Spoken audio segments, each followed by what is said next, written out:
د نیوز پریس چینل لیدونکو سلام ستړي مه شئ په موکړی تازه لاندو مهمو خبرونو ته. د هند مرسته شوي غنم د پاکستان له لارې ننګرهار ته راورسېدل. د هندوستان د مرسته شویو غنمو له ډلې 2500 ټنه غنم افغانستان ته رارسېدلي دي. د هیواد بهرنیو چارو وزارت ویلي چې د هند لخوا 2500 ټنه مرسته شوي غنم نن د پاکستان له لارې ننګرهار ولایت ته رارسېدلي دي.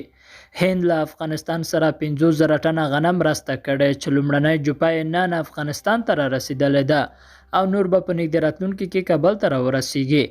هند په دې وروستیو کې له افغانستان سره د 50,000 ټنه غنمو مرستې اعلان وکړ. پاکستان اجازه نه ورکوله چې د دغه هیواد له لارې د هندوستان مرسته شوي غنم افغانستان ته ورسیږي. خو څو ورځې وړاندې هندي رسنیو راپورونه ورکړل چې پاکستان د دغه مرستې د لیږد برخه کې د همکاریو ټټر وهلی دی او ژر به دا مرسته افغانستان ته ورسیږي.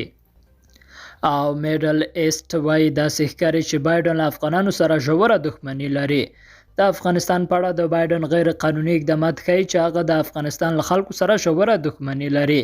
د میډل ایسټ په نامه نشریه د افغانستان په اړه یو مطلب خپور کړی او په هغه کې ټینګار کړی چې یو باثباته افغانستان د ټولو سیمې او نړۍ په ګټه دی.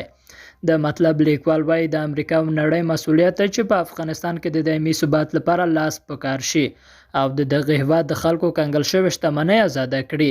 سرچینه وایي د پیسو د ویشلو په تړاو د بایډن پریکړه هم غیر منطقي ده او دا په دې معنی ده چې بایډن د افغانستان له خلکو سره ژوره دښمني پالي. د مطلب لیکوال خبرداری ورکړی چې د افغانانو له پیسو غلا کول او دا ډول غیر قانوني اقدامات د امریکا د راتلونکي او تاریخ لپاره بدې پایلې لرلی شي. درنو لیدونکو له ملتیا مننه، ښاد اوسئ.